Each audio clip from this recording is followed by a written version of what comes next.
I'm Will Hedrick. And I'm Jordan Schaffer. And this is Dog Ears and Timestamps, a book club podcast. And dude, how much like Bill Murray do you feel like with this book?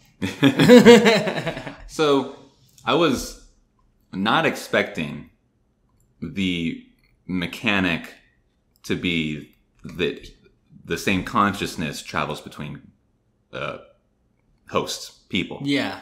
I didn't expect that either. I thought that we were just going to be, as the reader, experiencing the different perspectives. Mm-hmm. Like, chapters 1 through 5 or whatever were with Bill, or no, it wasn't Bill. It was Bell. His last name was Bell. That we would be like, with Bell, and then the next chapters were with, whoever next, mm-hmm. Ravencourt or whoever.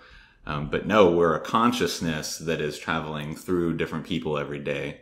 And I was not expecting that at all. No, I definitely didn't think that there was going to be a sort of like paranormal aspect to it in that respect. I thought it was going to be us just trying to figure out the mystery and then kind of omnipotent. Like, mm-hmm. we knew what was going to happen.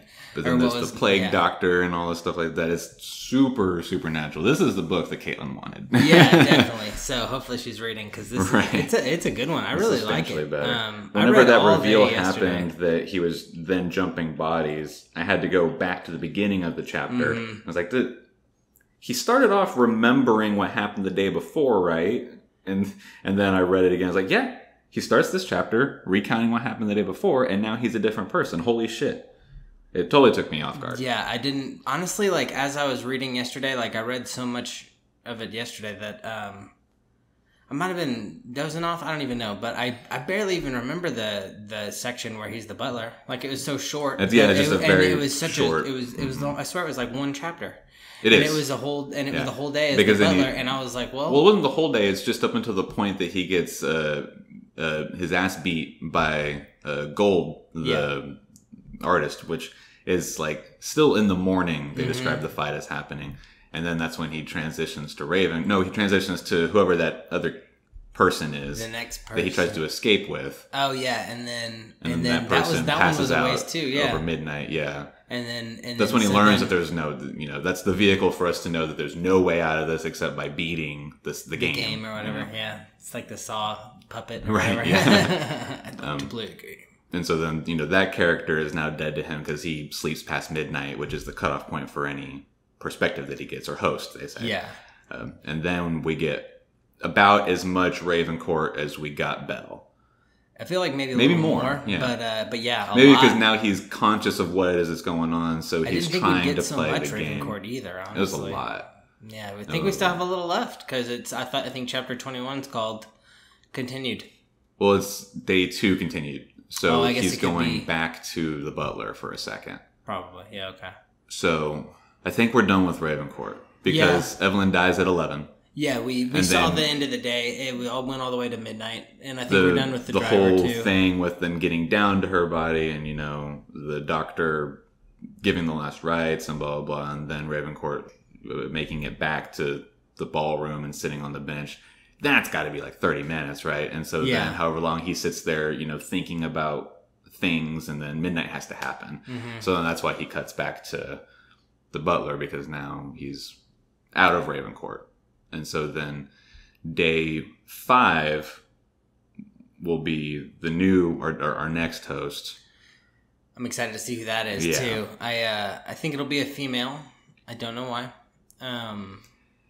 Yeah, if they're gonna change gender at some point, this would be a handy time to do so narratively. I feel like it would, break up the past 4 people that he's been in have all been, males, and like he might be Anna or something, Anna is, I think Anna's the other competitor. I feel like he's the other competitor. Is he not? That's another... I was getting confused. That's another kind of confusing thing about it, because they're doing he's competing against himself, and the present him is the one that's going to be... I feel like that could be a reveal. If it was a looping version of me, then it'd be like, how could I be the bigger me? Like the bigger one, but the plague doctor tells him... Because it seems like his future... It seems like his past version has to help his present version. He's in a loop. Right. That's what I'm saying. Like, I think the one that's already gone through to the last day or whatever, I think he has to help one that's going through in one of the middle days, so that that one can break the chain, but it won't help. Potentially, and you know what I mean? in the and way so that weird time too, travel it stuff goes, help generally speaking, that's going to be what happens.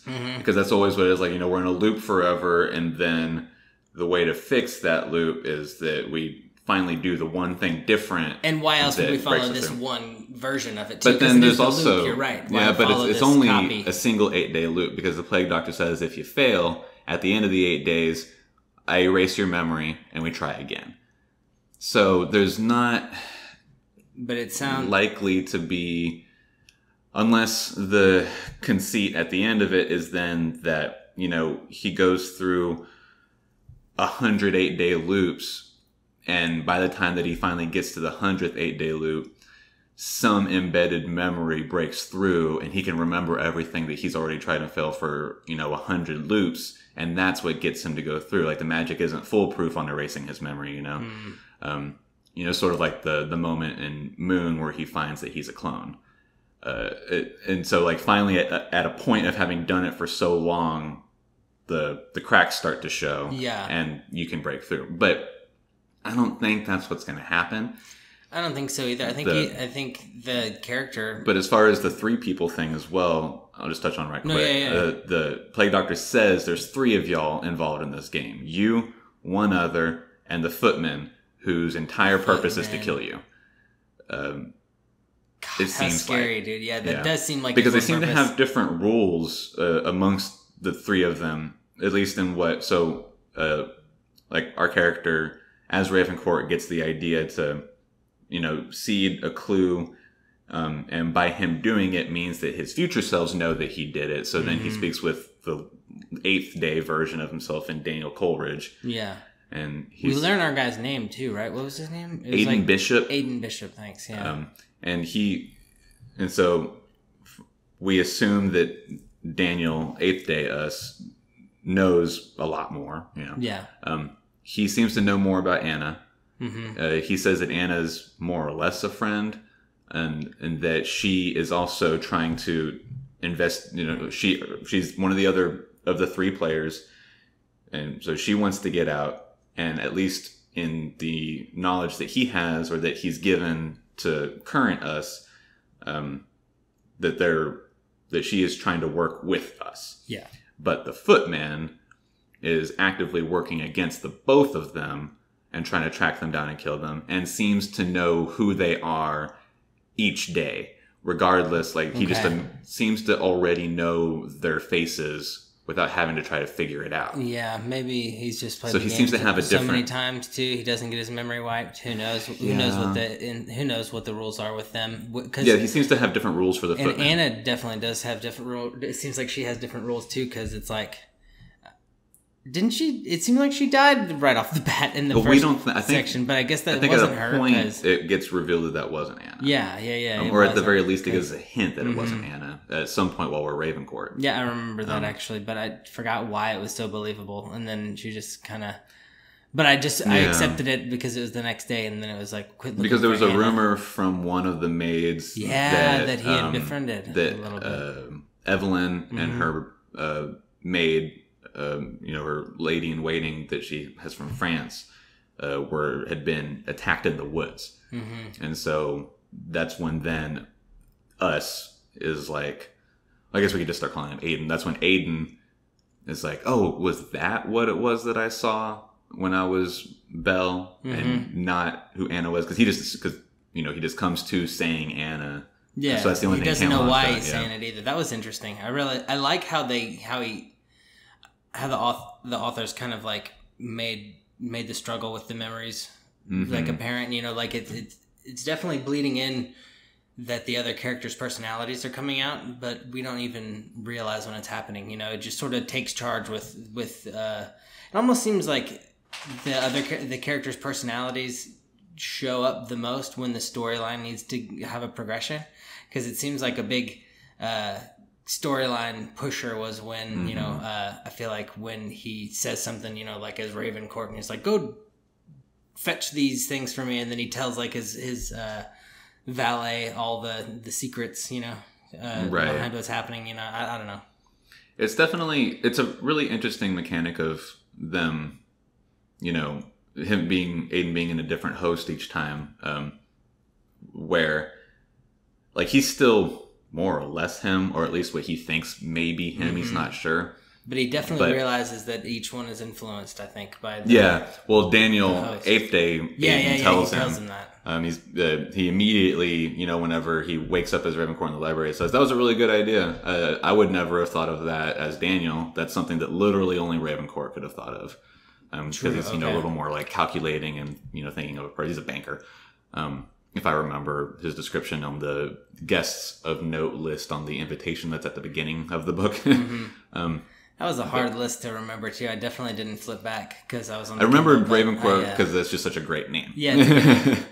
I liked how just even the start of this book was just like, it was a picture of like the manor, you know, like the I love maps so much. Yeah, me too. Maps are one of my favorite things in the world. And this wasn't even a super detailed map. It was just like the house, you know, the graveyard, and just to kind of show the grounds. It was just very basic. It was like, man, this is so dumb, but I would love to like kind of grow up in one of those like manor homes or whatever.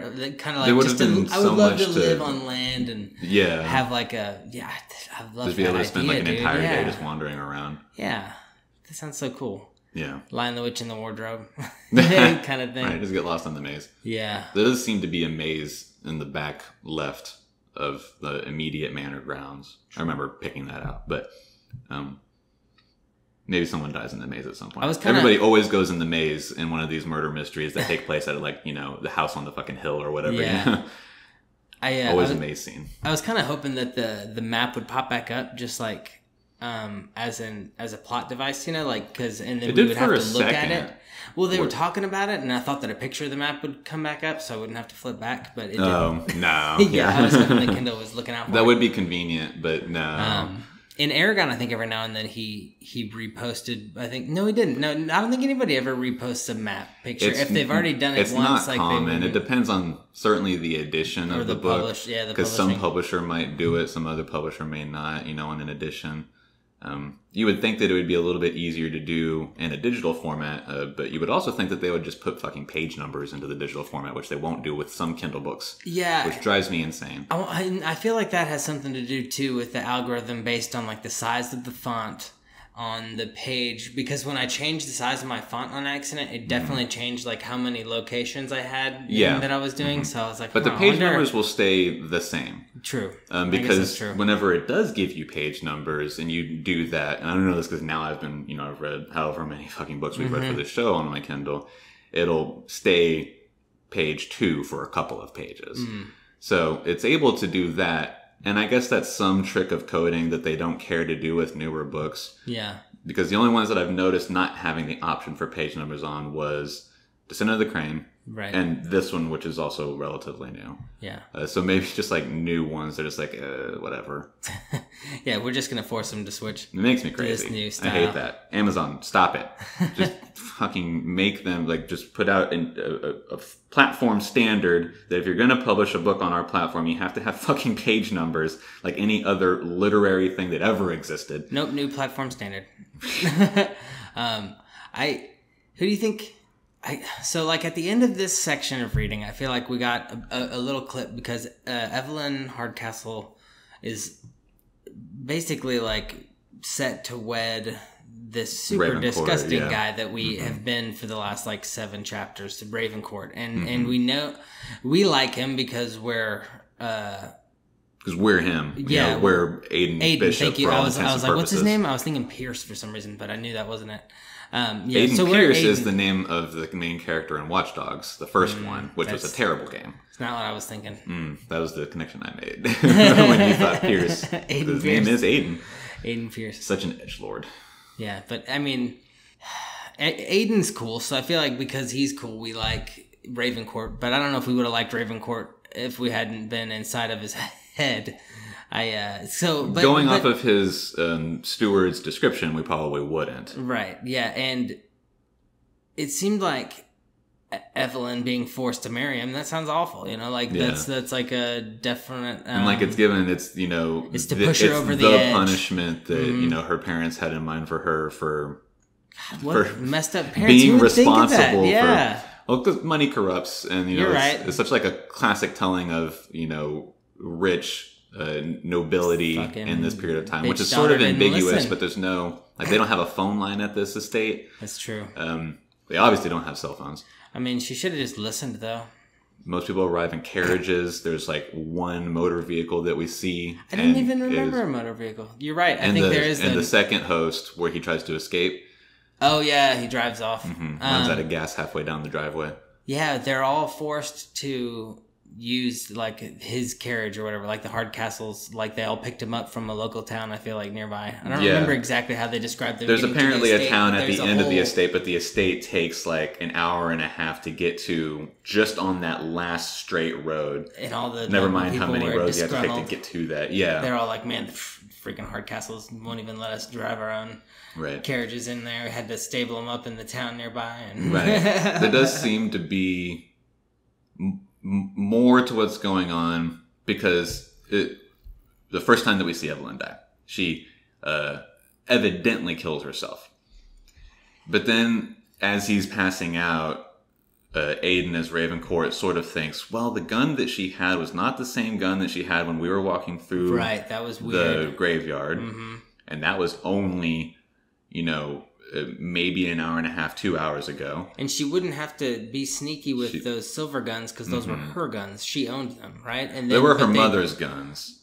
She took them from her mom. Oh, okay. I was going to say, so you think she'd have access to them. Because we also don't know how that happens because somebody breaks into Helena Hardcastle's study while Ravencourt's waiting in his parlor and is talking to the Millicent something. Seems like they only take one gun though, too, right? It seems like each person takes like one gun. There's two pillows or two impressions on the pillow in the case, and so they're both missing. Right. And so, where is the other one? Because Evelyn only has the one in her hand whenever she walks down to the lake and kills herself.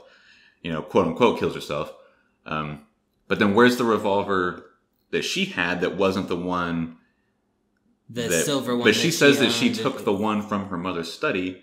So were there 3 guns in her mother's study, or were they two unmatched revolvers in the case? Yeah, that doesn't make sense. There's a lot of questions that are being posed at this point, which is obviously the point of this genre. Right, exactly. But these are the things that are given to us so far. So she's got like at various points now within like a 2-hour time span, she's got 2 different kinds of guns. Are there 3 guns? Or are they mismatched revolvers? She doesn't seem the type to just kill herself either. She seems kind of like spunky, because like he says in his mind, why was she, seemingly in much better spirits during our time in the graveyard? She was going to kill herself, then suddenly like get back to the party, get to a point. She's described as drunkenly walking down to the lake.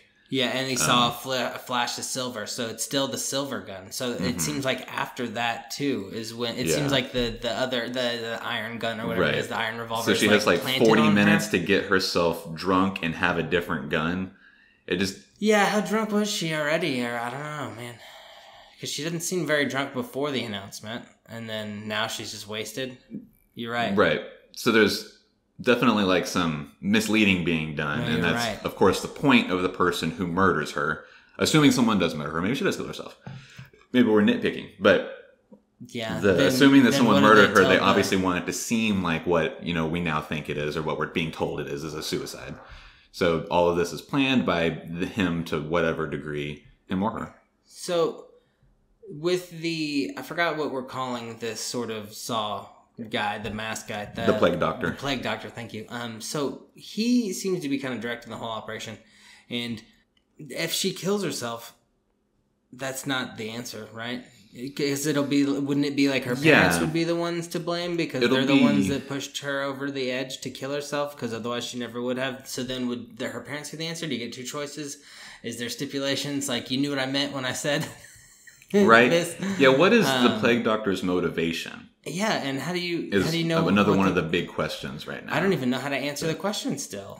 You know? Yeah, because he says like, someone. What is it exactly that he tells him in the beginning when he first lays out the rules? He says something like, "It's someone is going to be killed. Expect me to remember all the rules that shouldn't be killed, or something like that. And you need to figure out who that is or what that game is." He doesn't say stop it, I don't think, but he says, solve the mystery. Like this is solve the mystery, but more it seems like less a locked house murder mystery. When he solves it, does he just like unlock, or does he have to go report to him and tell him like, hey, I think this is the answer? Or like, it seems like if you solved it, you'd just be like, oh, and then all of the fucking imagery would fade away, and then you'd be back in your own body. Wake up in your bed in Russia or wherever Aiden comes from. Yeah. Yeah. But somewhere safe. But I think whatever the Plague Doctor's motivation is also key to how it'll end. Because if his motivation is to save Evelyn, then is the answer to stop Evelyn from dying, or is the answer to tell the Plague Doctor this is who did it? But the Plague Doctor, because he asks him, why are you doing this? The Plague Doctor says, I don't know. Eternity's boring. So he's some sort of not a god figure, but he's some sort of supernatural being, obviously. Even just given all the other things that he does, but he just evidently exists for eternity. Yeah, so. Just toying with Aiden. And Anna. And whoever the footman is. Although the footman seems to be enjoying his No, role. and I don't feel bad for him at all for some reason.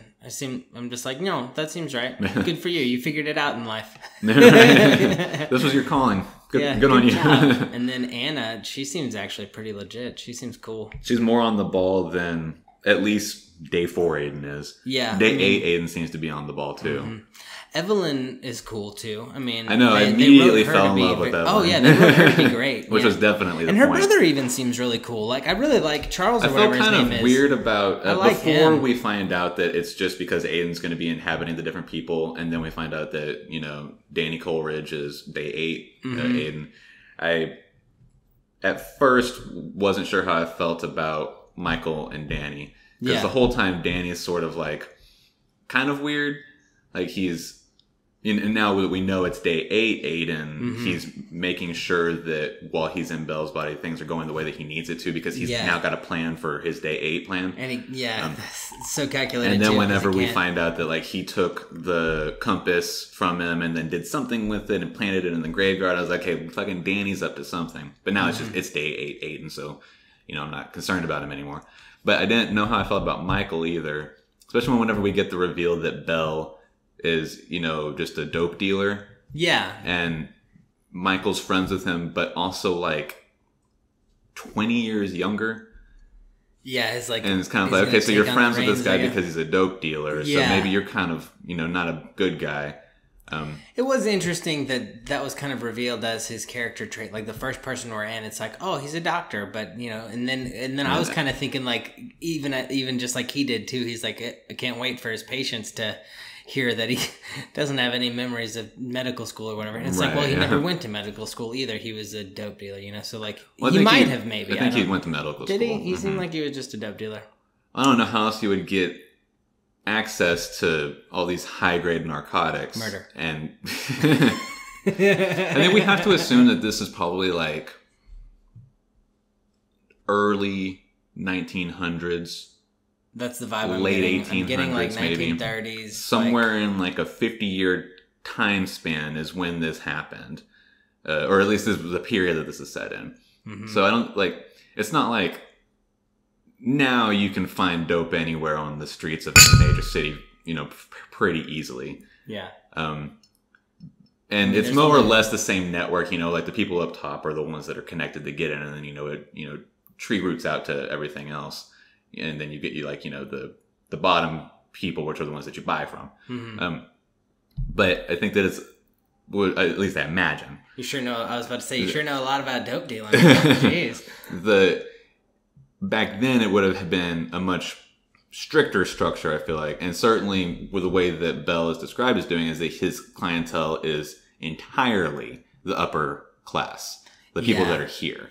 And so I think that to get into that position, your connections would have to be like the product that he's selling is high quality to high quality people. I think it was like opium too, right? That's what they were alluding to, that it was just like a bunch of opium. That, and I would assume that he maybe has several other things. Oh, probably, yeah. Probably, not just... But I think that, you know... He just has opium. the context clues that I'm taking from it is that because he only deals with high-class clientele, he must have only high-class product. Right. And to have that, you've got to be a doctor. And so that's why I think that he went to medical school. Maybe. Yeah, I could see that. Especially just because of the time, you know. That was a big factor. Yeah, we don't get a date, but I feel like it's kind of arbitrarily, like it's time. Right. It's like early 1900s. I feel like is the vibe I'm getting. Yeah, because they have a car, so it can't be 1800s, right? So it's like 1920s ish, you know. Well, when was like the first Model T? Was like 09, right? 09. 1909. Was it that way? I thought it was like late 18. Was it? Yeah, I guess we can. That's the number I have in my head, but I have been wrong about these kinds of things before. I mean, either way, for it to be commonplace enough for him to for the Hardcastles for a very rich family to have. Still, though, I mean, even still, like it doesn't seem even as rich as they are. Like how many cars are made? How many are even out? So it seems like. For it to be at least commonplace enough for them to have a car and that guy to think I can hop behind the wheel and drive it off even if I've never driven a car. So no way. Did I get it right? 1908. What did I say? 09? You said 09. Damn. But yeah, you're right there. You're closer than I was. That was close. What a weird guess. So yeah, it's got to be, you know, just going off of that, if for them to have an automobile, it would have to, you know, maybe like 1920, 1930. I got a vibe that this house was like a Great Gatsby house, like it roaring back in the early 20s, late teens, you know, and then now it's the 30s, you know, it's getting a little later because it's like 19 years after the, you know, like epically paralleling the death the murder 19 years ago. They didn't even mean to, right? Wasn't there some like parallel? That's the whole intention, I think. Yeah. See, they played it off like it was some sort of accident.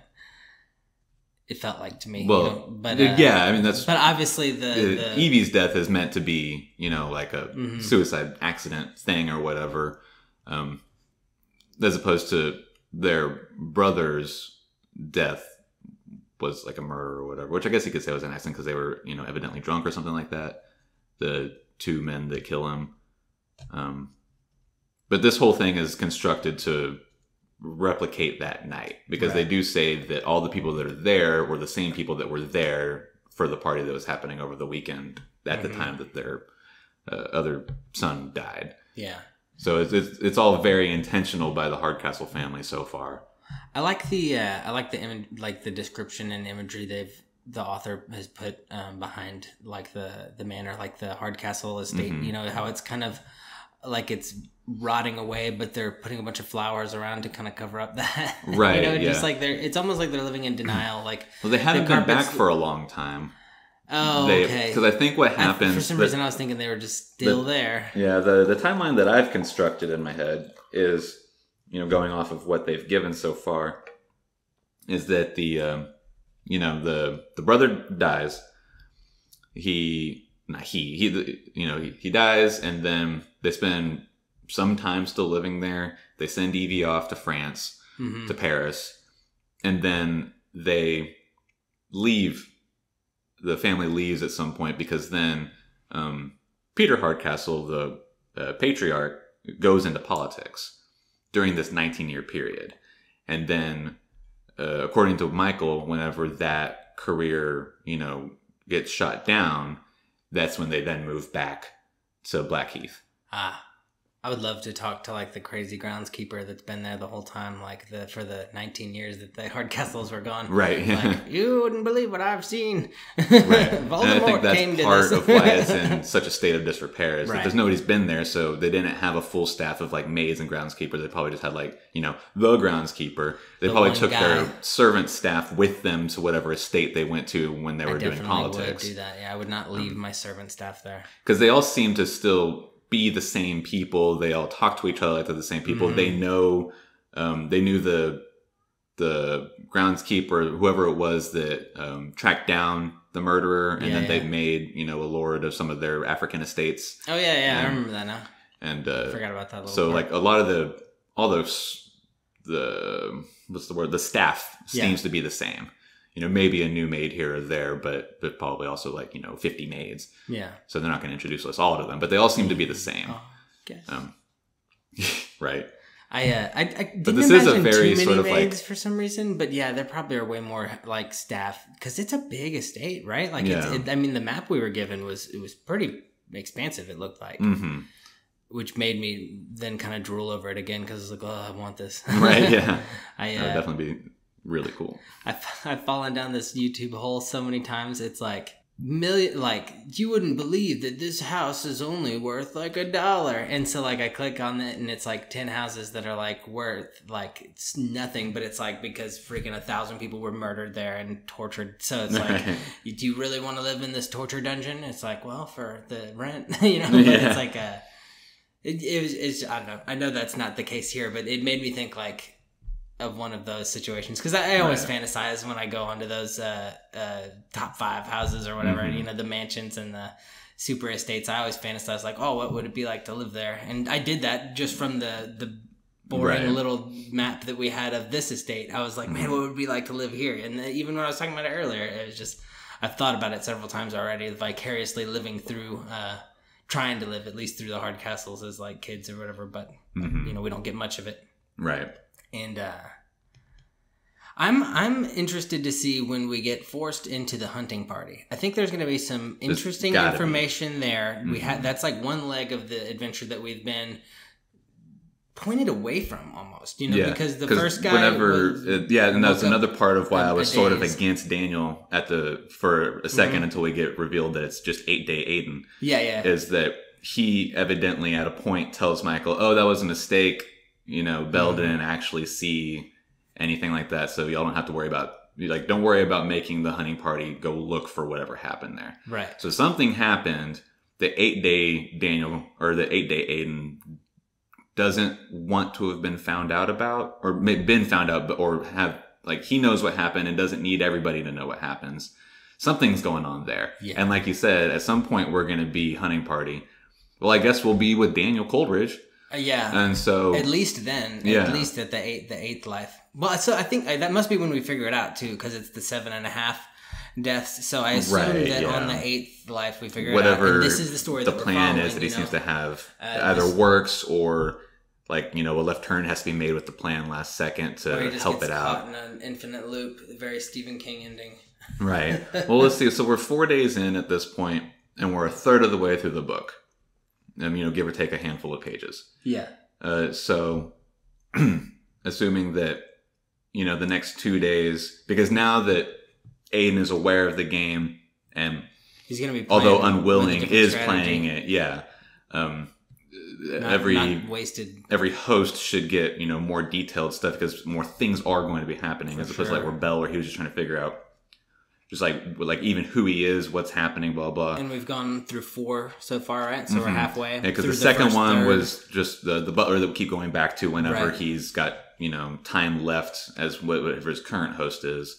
And then the third one, the kid, I can't remember his name because he was so unimportant, was a total waste. Right, the guy that he drove off. The first one that he spends any real time with is Ravencourt. So from now on, the individual host will get more time with. So maybe we get 2 days worth out of the next 20 chapters, and then the final 2 days out of the appropriate, the last 20 chapters. Yeah, that seems good. If I had to guess, that's more or less how it's going to get broken up. So I don't. And I guess my point with starting that breakdown is I don't think that we're going to get a second loop. No, I don't think so either. It'd be interesting if we did get a second loop because it wouldn't be the actual same.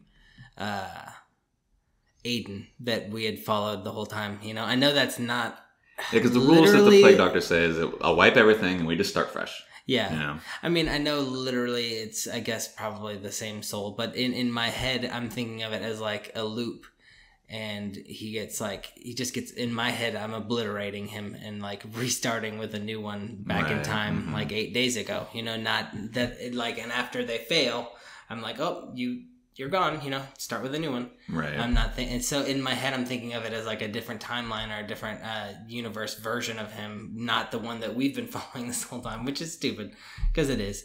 But I don't know. I don't think there will be a second loop either. To I guess further what I was trying to say about what you just said. But if there have been multiple loops, it'll be that he has some sort of memory breakthrough at some point, day 6 or whatever. And then that's what gives him the advantage to fix it this time. And then that's when also we find out that he's been in the loop you've done 100 already, you know. I don't think we'll witness it. Do you think it's 100? You said I'm just throwing out a large number, just to, it's just a large number that works. Yeah. I get a very Majora's Mask vibe, like if that would happen again, if we got another playthrough, it would be like kind of rushing to the end probably, Right, yeah. And I feel like this is that playthrough though. This is the one, this is the version of him that goes through this simulation. and I think he gets, I think we solve it. Yeah. Yeah. I don't know if we're going to solve it before Aiden does, but yeah, if it says everything about this so far, and I'll be interested to look at what else the author has done. But so far, everything about it has been very well constructed and written, in my opinion. Me too. I really am enjoying this book. It's there's nothing so far that's been see-through to any degree. It doesn't feel elementary, sort of in the way that we were talking about. A lot of it did in Bring Me Back. Yeah. So just like the caliber of narrative is different here. Yeah, I hate to say that I don't even remember the author's name for this book, but I'm gonna remember it for next time. Something, for sure. Yeah, it was something too or something. Because man, this book is good, and I don't even know where you found it. Like, I don't know how you found it, or if you just clicked. I just looked up a list of thrillers. Yeah, yeah, just on Goodreads. That worked out. Yeah, that worked out good. Oh, dude, Goodreads is awesome. Patrick Rothfuss, who did the Name of the Wind series, left a rating for his book that's not even out yet. He gave it a 3.5 for his third book, because that's where he thought it was at least 4 years ago.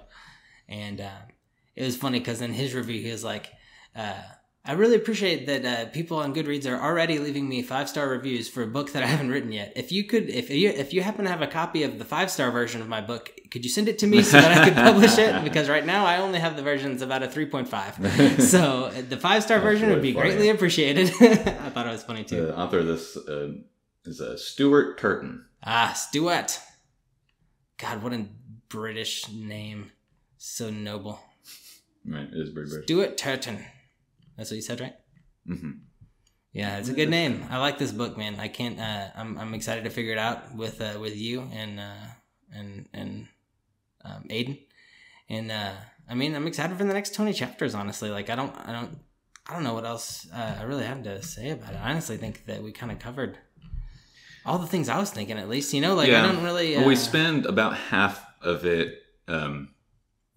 Getting the mechanic revealed to us. Because like I said, I did not think that's what it was going to be. No, me neither. The loop with and it's a kind of a nice surprise. It's the inside the loop itself.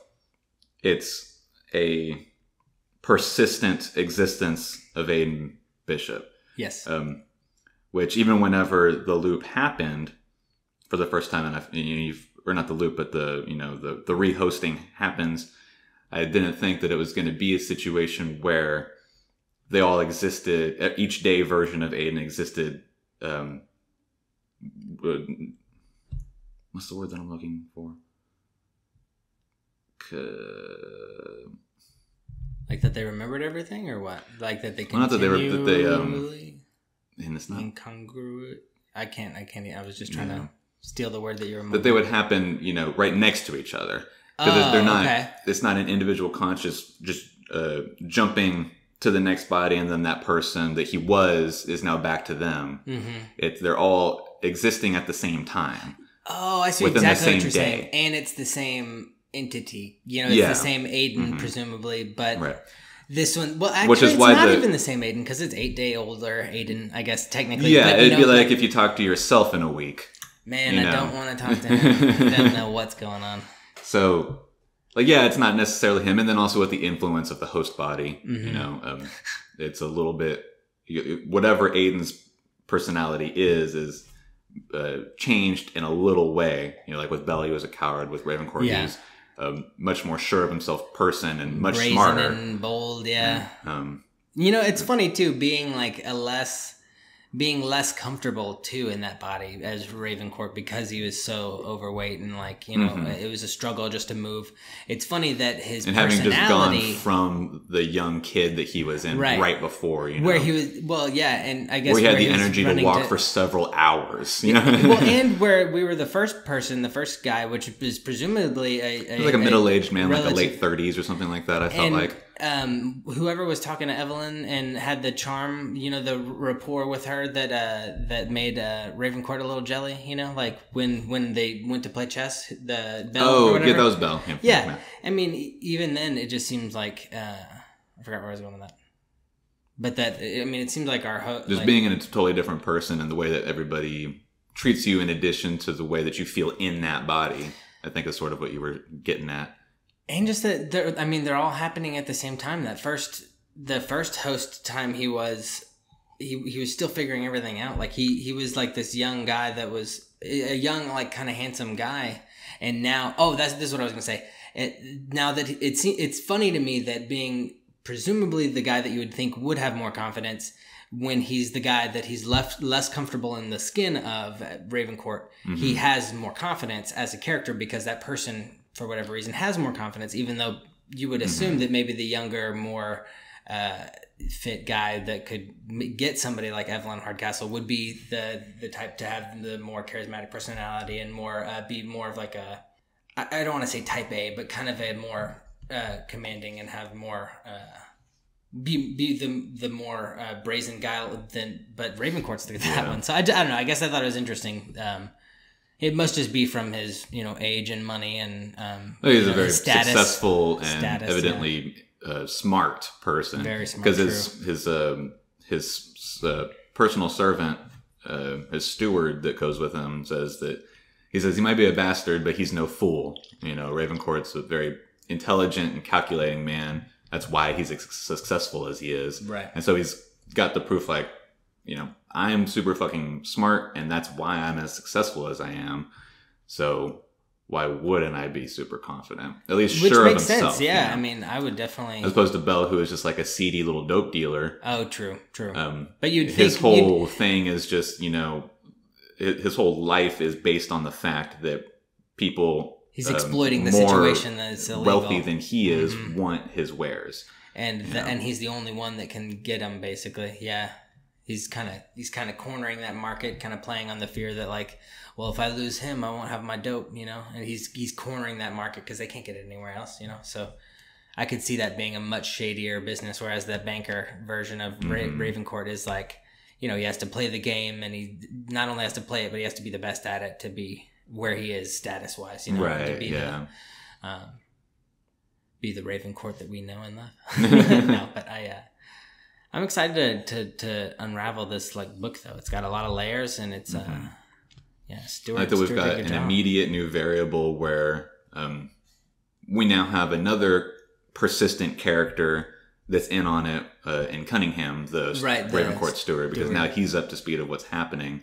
Which and will be and is invested in it now. I think that's the defining thing that makes this version of Aiden different. I think that's the first defining factor, the first big moment that he brings Cunningham into it. I think so, maybe not, but I like to think that that's a big thing because he was like, and I did something that I felt like he was almost fighting his instinct as Ravencourt when he sat his steward down and was like, "Hey, I'm going to tell you everything," even though. I'm definitely projecting. Maybe that, so, because I don't think that was said, but I'm definitely projecting. But I get that vibe, I guess. Yeah. Man, I'm pretty sure we're done with Ravencourt because we got all the way to midnight, But yeah. So we won't. We're not going to be in him again. Yeah, but he will be. Presumably, we'll see him again. And I wonder if it's going to be. If it'll be this run through of Aiden that, because every time he switches hosts, what does the other person do? Do they do what that Aiden did that run through? You know what I mean? I know that's such a weird question, but like when he was Bell, and that's what's confusing about the mechanic of everything being the experience of Aiden in that host is a persistent experience, and they all exist at the same time as each other. Yeah. So at any point, conceivably, one of them could do something different. Yeah, and it's like, how different could they do something though too? Because that's kind of the big draw to. Well, that's part of what. So this is the first time. Well, not even the first time, because 8-Day Aiden says that he remembers being told what he tells him. Mm-hmm. So, and then after that, he lets Cunningham in on it, right? Because that's not something Aiden told him to do. That was part of. That was part of the plans that he had sort of come up with in that moment. Yeah. I don't remember exactly the timeline of those things happening, but it obviously did happen on the same day because it's all just the same day. I don't know where the break is. Because for a second I was about to say that I think the break is where he has the idea to bring them together. That would be enough, probably. Yeah. But then I almost want to say that it was. But I guess whenever he does the thing that then makes it canon for the timeline, so then of course 8-Day Aiden would remember being told that because it's happening. Yeah. So I like to think that 8-Day and this is the problem Aiden, with time travel mechanics in any narrative, is that there's so many ways to pick it apart. And we don't know the rules. Yeah. You know. I like to think that 8-Day Aiden gave him. I don't even remember what I was gonna say. He doesn't want to give him too much information because he's already got a plan based on what has happened. So he seems to, at the very least, be afraid that if he says something, it could change everything. Mm-hmm. So the theory has been presented to us that it's not a locked loop. Like it can be changed. But it seems like the main things can't change, I guess. Like, because he well, the actions of everybody that doesn't become a host can't change. Well, I guess they're not going to change on their own. You could influence some, like, so say I'm Aiden and you're just one of the guests. I could be like, oh, this time, well, I wouldn't want to tell you this time, but if every other day you went to the restroom at noon, I could potentially waylay you at noon and change that. So the ones that don't become hosts definitely are, on a track, and then Aiden or Anna could potentially get them off that track. But yeah, and this is the problems with time travel, and I have now found that I've read a million different things and watched a million different things that use time travel as a mechanic. It just does not question it, and just whatever its made up rules are, just enjoy it, because otherwise all you're going to do is question it, because it's such an easy thing to question. Oh, dude, yeah, I started being such a lazy audience member whenever our friends started doing magic in high school, because it was like, I don't need to figure out how they're doing it, because then it's not cool. I thought it was much cooler that Lawman Singh was putting a cell phone in a balloon, and not that the balloon was wrapping itself around the cell phone.